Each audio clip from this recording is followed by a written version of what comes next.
Hi, friends. I'm Tierney. And I'm Shelby. And this is a spooky shooter episode of Dead Drunk.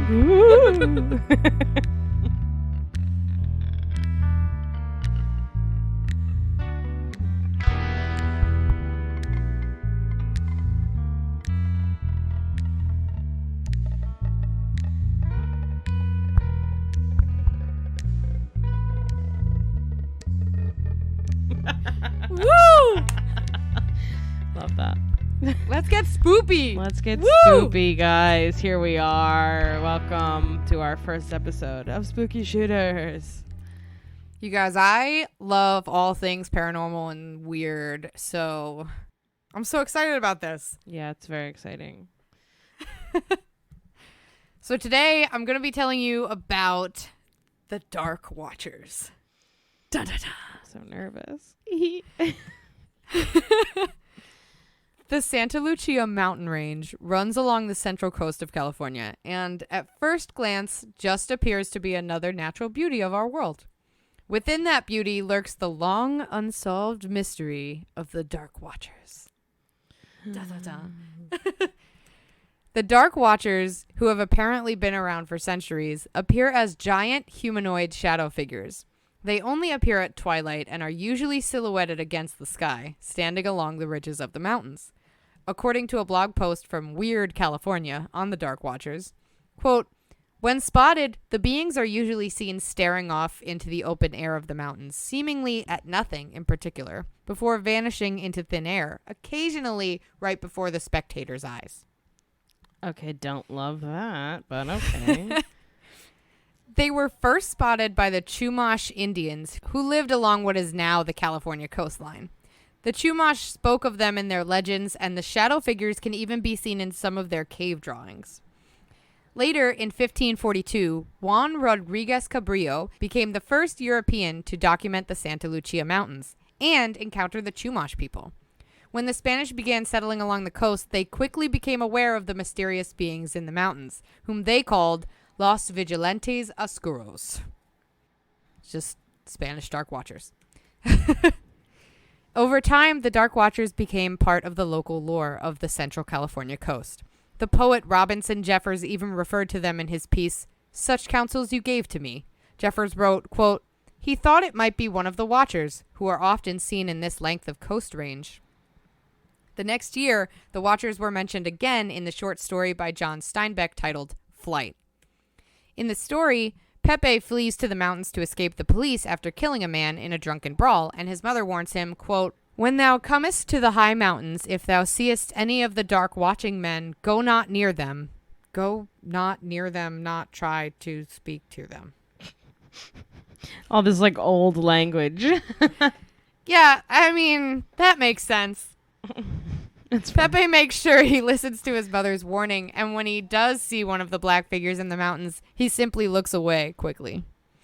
Steinbeck wrote, quote, "They did not bother one who stayed on the trail and minded his own business." Okay, so if I ever That's- see one, I pretend I didn't see them and I'll be fine.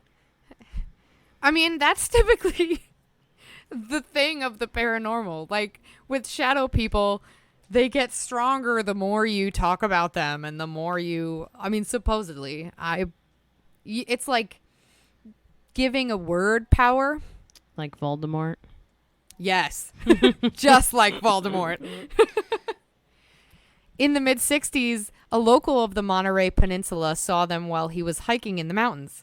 This man took the time to study the figure's clothing and took note of how it was strangely studying the mountains. When the man called out to his fellow hikers, the figure suddenly disappeared.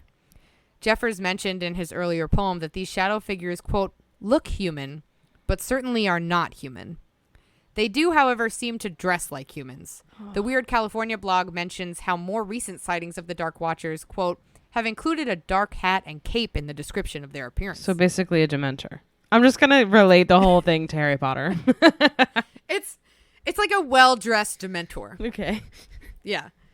Psychologists have offered multiple explanations for these sightings, such as hallucinations or a simple trick of the mind. One theory speculates that the hallucinations may be caused by infrasound, which is a sound too low for humans to detect. The Santa Maria Times reported that experiments with infrasound, quote, have shown that it can cause anxiety, insomnia, and can even cause human eyes to vibrate, creating distorted vision and hallucinations. Interesting. Isn't that weird? Yeah, I've literally never heard of that before. I know. Like, why is this the first time I'm hearing of this?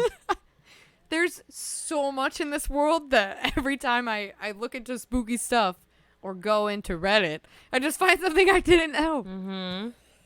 So if you like spooky and weird, Reddit's the place to go.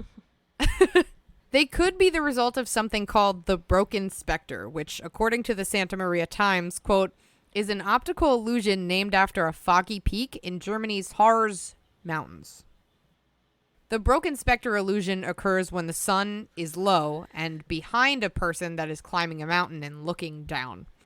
The shadow cast by this effect is then magnified and appears opposite the sun, usually surrounded by halo-like rings of light. This sounds like a pretty likely explanation, but this means that somebody would have to be standing on the mountain every single time that somebody saw those watchers.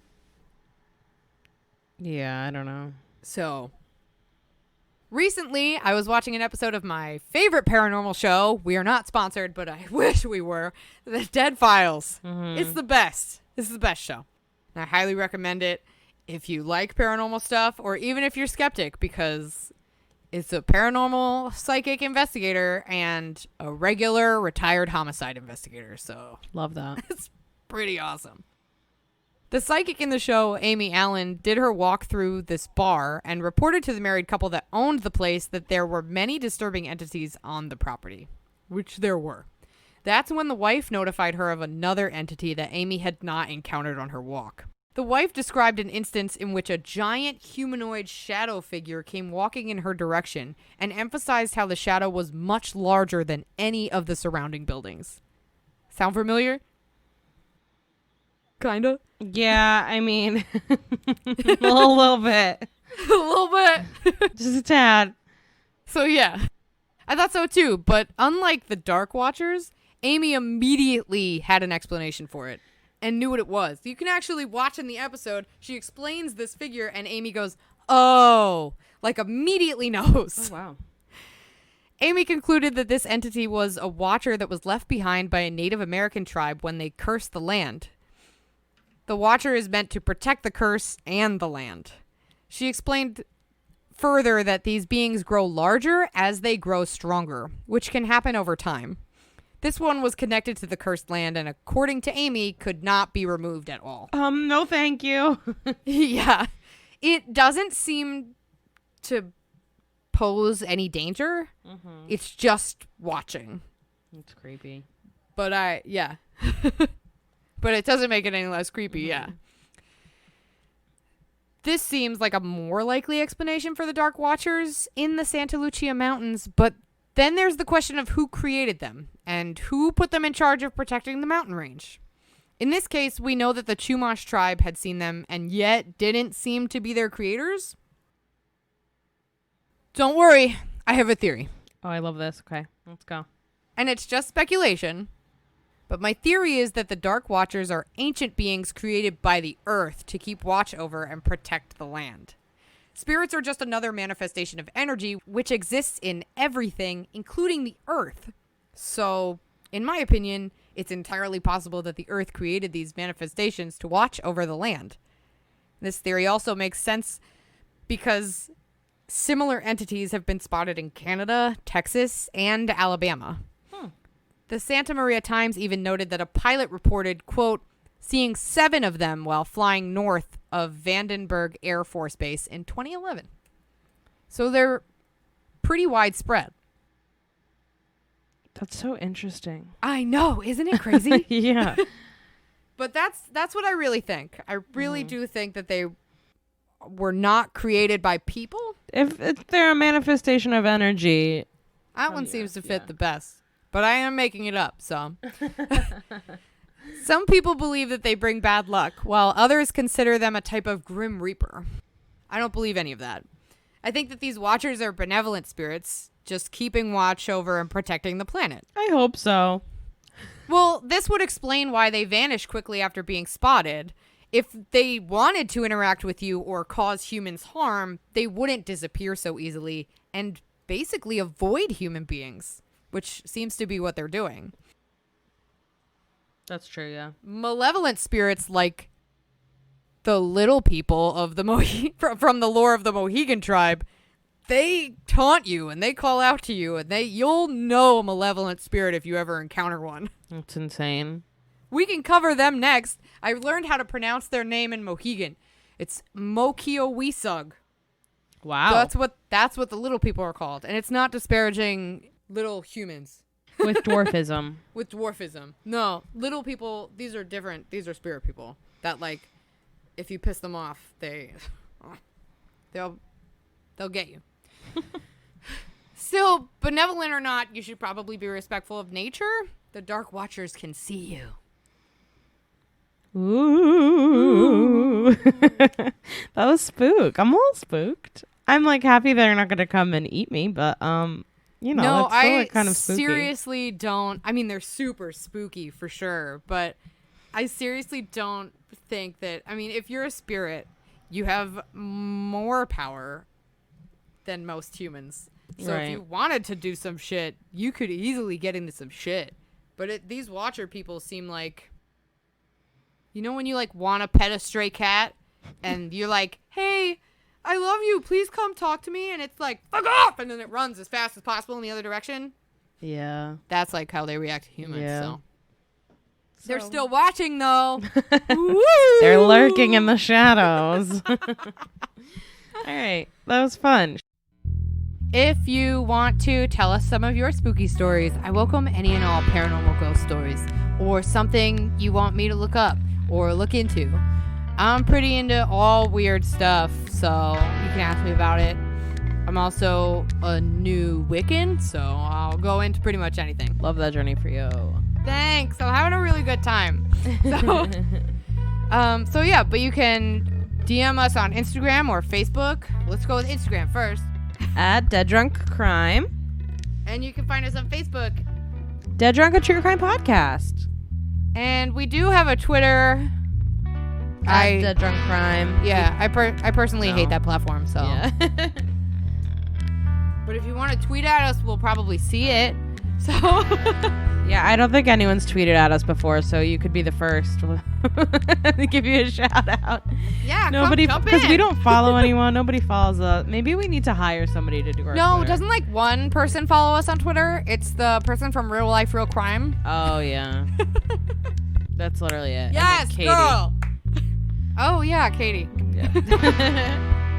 Who eventually we'll have on Spooky Shooters. She's a spooky girl. Yes, she is.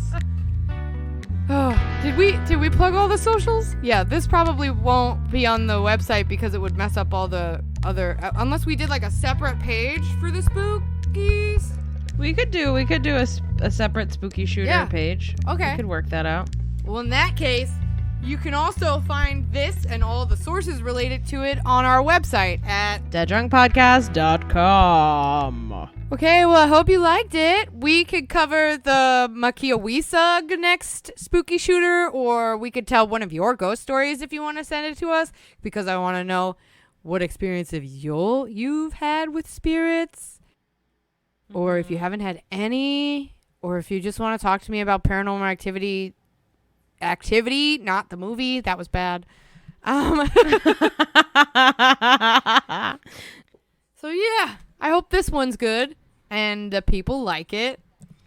Yeah, and we will see you on Thursday for our regularly scheduled programming. Yay! If you like this, let us know. I'd love to do more. Yeah, woohoo. Okay, bye.